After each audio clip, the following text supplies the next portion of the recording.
Good morning વિદ્યાર્થીઓ, આજે આપણે શરૂ કરવા રહ્યા છીએ ધોરણ 10નું ગણિતમાં ચેપ્ટર નંબર 5 સમાંતર શ્રેણી.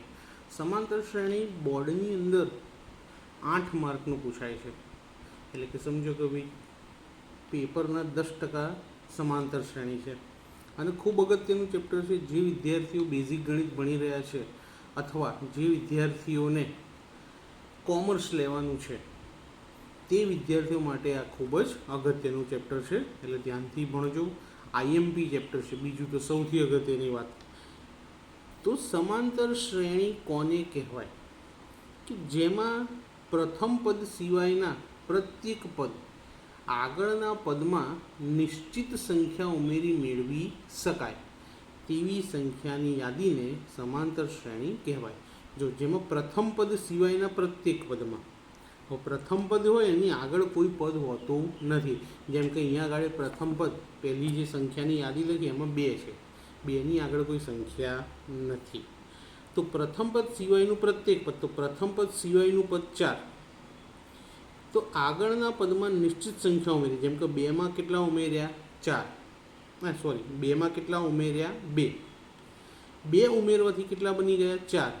4માં 2 ઉમેરવાથી 6, 6માં 2 ઉમેરવાથી 8. એમ કરતાં કરતાં 2 ઉમેરતા જઈએ તો 10, 12, 14, 16 એમ શ્રેણી કેવી આવશે? અનંત આવશે, કે જે ગણી શકાય નહીં. ત્યારબાદ લીધી બીજી સંખ્યાની યાદી 5. 5માં 5 ઉમેર્યા તો 10, 10માં 5 ઉમેર્યા 15, 15માં 5 ઉમેર્યા 20. એમ ચાલતું જ જાય. 25, 30, 35, 40, 45, 50 ક્યારેય અટકશે નહીં. એટલે આ શ્રેણી પણ કેવી છે? અનંત. મોટાભાગની બધી જ સમાંતર શ્રેણી હંમેશા અનંત જ હોય છે. ભાગ્યે જ કોઈક એવી શ્રેણી હોય દાખલો ગણવા માટે કે આપણને શાંત સમાંતર આપેલી હોય કે જેમાં છેલ્લું પદ ખબર હોય, પણ અનંત સમાંતર શ્રેણીનું છેલ્લું પદ આપણને ખબર હોતી નથી. ત્યારબાદ 1, 4, 7, જેમ કે 1માં 3 ઉમેરો તો 4, 4માં 3 ઉમેરો તો 7, 7માં 3 ઉમેરો તો 10, 10માં 3 ઉમેરો તો 13, 13માં 3 ઉમેરો તો 16. એમ શ્રેણી વધતી જ જશે. આ પણ કેવી શ્રેણી છે? અનંત. હવે આ ત્રણે જે શ્રેણી આપણે જોઈ એની અંદર હંમેશા સંખ્યા પ્લસ થતી ગઈ. તો એવું નથી કે સમાંતર શ્રેણીમાં હંમેશા સંખ્યા ઉતરતા ક્રમમાં જ કે ચડતા ક્રમમાં જ હોય, કોઈ પણ ક્રમમાં હોઈ શકે. જેમ કે આ 3 શ્રેણી આપણે જોઈ એમાં ચડતા ક્રમમાં હતી. નાની સંખ્યા, પછી મોટી સંખ્યા, પછી એનાથી મોટી, પછી એનાથી મોટી, એમ સંખ્યા મોટી જ બનતી જતી હતી. ત્યારે આ ચોથી જે સંખ્યાની યાદી આપી છે એમાં સંખ્યા ઘટતી જાય છે. જો 10, 10માંથી 4 જાય તો 6, 6માંથી 4 જાય તો 2, 2માંથી 4 જાય તો -2. એમ સંખ્યાઓની યાદીમાં અહીં આગળ 4 ઘટતા જાય છે. એટલે આ ઘટતી સમાંતર શ્રેણી છે. અને આ ઉપરની 3 છે તે વધતી સમાંતર શ્રેણી છે. એટલે શ્રેણી ચડતા ક્રમમાં અથવા તો ઉતરતા ક્રમમાં કોઈ પણ ક્રમમાં હોઈ શકે છે. ત્યારબાદ સૌથી અગત્યની વાત કે સમાંતર શ્રેણીમાં દરેક પદ વચ્ચેનો તફાવત સમાન હોય છે. જેમ કે આપણે હાલ જોયું, આપણે પહેલી જોયું એમાં દરેક સંખ્યા વચ્ચેનો તફાવત 2 હતો, બીજામાં બધાનો તફાવત 5 હતો, અહીંયા બધાનો તફાવત કેટલો હતો? 3 હતો. જ્યારે અહીંયા 4 હતો, પણ કેવા? ઘટતા હતા, એટલે -4 કહેવાશે.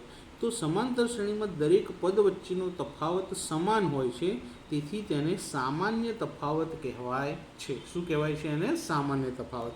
અને સામાન્ય તફાવતને સ્મોલ ડી, તફાવતને ઇંગ્લિશમાં શું કહેવાય મિત્રો? ડિફરન્સ કહેવાય.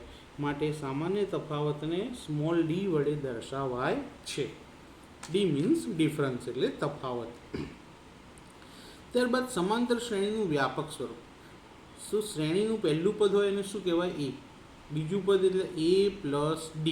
જેમાં એકવાર સામાન્ય તફાવત ઉમેરો પહેલા પદમાં એટલે આપણને બીજું પદ મળે. 2 વખત ઉમેરો તો ત્રીજું પદ મળે.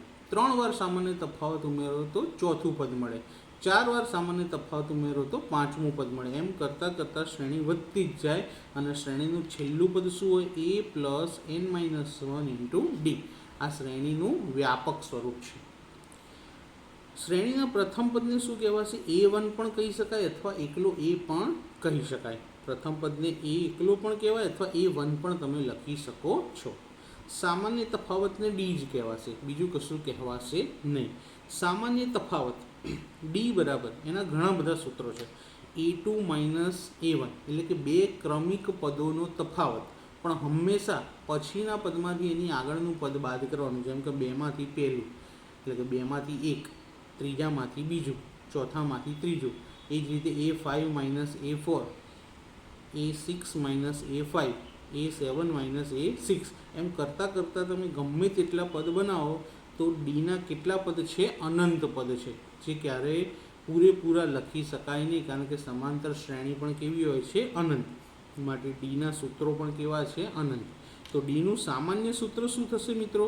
તો ડી બરાબર એ કે પ્લસ 1 માઇનસ એ કે, એટલે કે જે નંબરનું પદ હોય એમાં એક ઉમેરો. એટલે ધારો કે અહીંયા કેની જગ્યાએ આપણે ધારો કે 5 લઈએ તો 5 ને 1 6, અને અહીંયા કેની જગ્યાએ 5 તો છઠ્ઠામાંથી પાંચમું. એમ કોઈ પણ પદમાંથી એની આગળનું પદ બાદ કરીએ, જેમ કે બીજામાંથી પહેલું, ત્રીજામાંથી બીજું, ચોથામાંથી ત્રીજું, તો કોઈ પણ પદમાંથી એની આગળનું પદ બાદ કરીએ તો આપણને કોની કિંમત મળી જશે? ડીની કિંમત મળશે, અને ડીનું સૂત્ર પણ મળી જાય. તો ડીના અનંત સૂત્રો છે અને એનું સામાન્ય સૂત્ર છે. હવે શ્રેણીમાં પહેલું પદ A1 એટલે તો એ કહેવાય. શ્રેણીનું બીજું પદ A પ્લસ ડી એટલે કે પહેલા પદમાં એકવાર ડી ઉમેરો એટલે બીજું પદ મળે. ત્રીજું પદ લખવું હોય તો A પ્લસ 2D. ચોથું પદ લખવું હોય તો A પ્લસ 3D. પાંચમું પદ લખવું હોય તો A પ્લસ 4D. જેટલા નંબરનું પદ શોધવું હોય તો એની સામે ડીની સંખ્યા એક ઓછી હોવી જોઈએ. જેમ કે 5માં અહીંયા કેટલી હતી? 4. 4માં કેટલી છે? 3. 3માં કેટલી? 2. અને 2માં કેટલી? 1. અને પહેલા પદમાં એક પણ વખત ડી આવતો નથી, ફક્ત એ જ આવે છે. તો આમ વધતા વધતા તમે કોઈ પણ પદ લખી શકો. ધારો કે કોઈ તમને એમ કહે કે સાહેબ મારે 51મું પદ શોધવું છે, તો એ પ્લસ 51માંથી 1 જાય તો 50 જોડે ડી. કોઈ કે સાહેબ મારો 95મું પદ શોધવું છે, તો એ 95 બરાબર એ પ્લસ 95માંથી 1 બાદ કરો તો 94 જોડે ડી. તો કોઈ પણ પદનું સૂત્ર તમે આસાનીથી આ રીતે બનાવી શકો છો. ત્યારબાદ પદની સંખ્યા, કે શ્રેણીમાં કેટલા પદ છે એ પદની સંખ્યાને n કહેવાય. ધારો કે શ્રેણીમાં 10 પદ હોય, 20 પદ હોય, 30 પદ હોય, તો એ પદની શું કહેવાશે? સંખ્યા કહેવાશે. શ્રેણીનું છેલ્લું પદ અથવા તો શ્રેણીનું nમું પદ, એને શું કહેવાય? an કહેવાય અથવા તો l કહેવાશે. શ્રેણીના nમા પદને એટલે કે છેલ્લા પદને an કહેવાશે અથવા l કહેવાશે. સમાંતર શ્રેણી કેટલા પ્રકારની છે? 2 પ્રકારની: શાંત સમાંતર શ્રેણી અને અનંત સમાંતર શ્રેણી. શાંત સમાંતર શ્રેણીમાં શું કે જે શ્રેણીનું છેલ્લું પદ આપણને આપેલું હોય, જેનું શું હોય? છેલ્લું પદ આપેલું હોય, અને જે શ્રેણીનું છેલ્લું પદ આપેલું ન હોય તેને કેવી કહેવાય? અનંત. છેલ્લું પદ ખબર હોય તો શાંત, અને છેલ્લું પદ ન ખબર હોય તો અનંત કહેવાશે. સમાંતર શ્રેણીનું પદ શોધવાનું સૂત્ર, મેં તમને ડાયરેક્ટ પદ શોધવાના સૂત્ર તો હમણાં કીધા જ, પણ તેમ છતાં ધારો કે તમને કોઈ એમ કે nમું પદ શું, તો સમાંતર શ્રેણીનું પદ શોધવાનું સૂત્ર an બરાબર a પ્લસ n માઇનસ 1. જો અહીંયા n હતા તો n માઇનસ 1 આવે ને, મેં હમણાં સૂત્ર શીખવાડ્યું હતું એ પ્રમાણે, કે 50 હોય અહીંયા તો 50 ઓછા 1 49. તો આ સૂત્ર પરથી જ આપણે આગળના હમણાં મેં કીધા એ સૂત્ર બનાવેલા છે. તો anનું સૂત્ર a plus n minus 1 into D. યાદ રાખો, શું છે? યાદ રાખો. અને સૂત્ર કેવું છે? IMP છે, ખૂબ જ જરૂરી છે દરેક વ્યક્તિ માટે. તો આ ખાસ યાદ રાખજો. અને બીજું સૂત્ર કેવું છે? IMP. કારણ કે યાદ રાખો કરતાં IMPમાં જલ્દી સમજણ પડી જતી હોય છે આપણને. બીજું, સમાંતર શ્રેણીના સરવાળાનું. અહીંયા સુધી 5.2ના સૂત્રો હતા, હવે 5.3 માટે. તો સમાંતર શ્રેણીનો સરવાળો શોધવાનું સૂત્ર. તો સરવાળા શોધવાના આપણી પાસે 2 સૂત્રો છે, એના પણ નિયમ છે. પહેલું સૂત્ર કે જો સમાંતર શ્રેણીનું અંતિમ પદ ખબર હોય એટલે કે શ્રેણી શાંત હોય. અંતિમ પદ ખબર હોય એટલે કે શ્રેણી કેવી હોય? શાંત. તો Sn બરાબર n/2 કૌંસમાં a પ્લસ an, એટલે કે પ્રથમ પદ વત્તા છેલ્લું પદ. પણ આ સૂત્ર ક્યારે વપરાય? છેલ્લું પદ ખબર હોય તો જ. હવે ધારો કે છેલ્લું પદ ખબર નથી, તો જો સમાંતર શ્રેણીનું અંતિમ પદ આપેલું ન હોય તો પછી મોટું સૂત્ર યુઝ કરવું પડશે.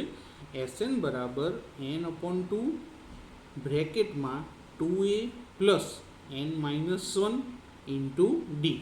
આ બંને સૂત્રો ખૂબ જ અગત્યના છે સ્વાધ્યાય 5.3 માટે, અને આ બંને યાદ રાખો એટલે કે બંને સૂત્રો કેવા છે? Most IMP. આ 3 સૂત્રો વગર, 1, આ 2 અને આ નીચેવાળું ત્રીજું, આ 3 સૂત્રો વગર સમાંતર શ્રેણી કદાપી આવડશે નહીં. અને ત્યારબાદ એક જૂની ચોપડીની અંદર હતી ફિબોનાકી શ્રેણી. તો ફિબોનાકી શ્રેણી કેવી રીતે લખાય તો તમને શીખવાડી દઉં. ફિબોનાકી શ્રેણીનું પ્રથમ પદ આવે છે 1, શરૂઆત એની 1થી થાય. હવે 1ની આગળ કોઈ પદ નથી તો 0 સમજાય. તો 1માં 0 ઉમેરો તો 1, 1માં 1 ઉમેરો તો 2, 2માં 1 ઉમેરો તો 3, 3માં 2 ઉમેરો તો 5, 5માં 3 ઉમેરો તો 8. એમ જેમ જે પદ લખીએ એમાં એની આગળનું પદ ઉમેરવાથી નવું પદ આપણને મળતું જશે. જેમ કે 8માં 5 ઉમેરો તો 13. 2 પદ તમારા માટે ખાલી રાખું છું, જે તમે લખી દેજો. અને ફિબોનાકી શ્રેણી પણ કેવી છે? અનંત શ્રેણી છે. સમજી જાઓ છો ને? 13માં 8 ઉમેરવાથી નવું પદ મળશે, એ પદમાં 13 ઉમેરવાથી તમને આગળના પદ ધીમે ધીમે મળતા જશે. તો કોઈ પણ આપેલા પદમાં એની આગળનું પદ ઉમેરવાથી જે શ્રેણી તૈયાર થાય તે શ્રેણીને ફિબોનાકી શ્રેણી કહેવામાં આવે છે. કદાચ સવાલના જવાબમાં, ખાલી જગ્યામાં કે ક્યાંય પણ પૂછી શકે કે આપેલી શ્રેણી કઈ કહેવાય, તો તમે લખી શકો છો. તો આજનો લેક્ચર ફક્ત 5મા ચેપ્ટરનો ઇન્ટ્રોડક્શનનો અને સૂત્રોનો એટલે કે ફોર્મ્યુલાનો હતો, જે ખૂબ જ અગત્યનો લેક્ચર છે. તો આ લેક્ચર શાંતિથી શીખી લેજો, યાદ રાખી લેજો સૂત્રો, અને લખી પણ લેજો, કારણ કે એ સિવાય યાદ રહેશે નહીં. તો આજનો વિડીયો પસંદ આવ્યો હોય તો લાઈક કરજો, શેર કરજો અને ચેનલને સબસ્ક્રાઈબ કરજો.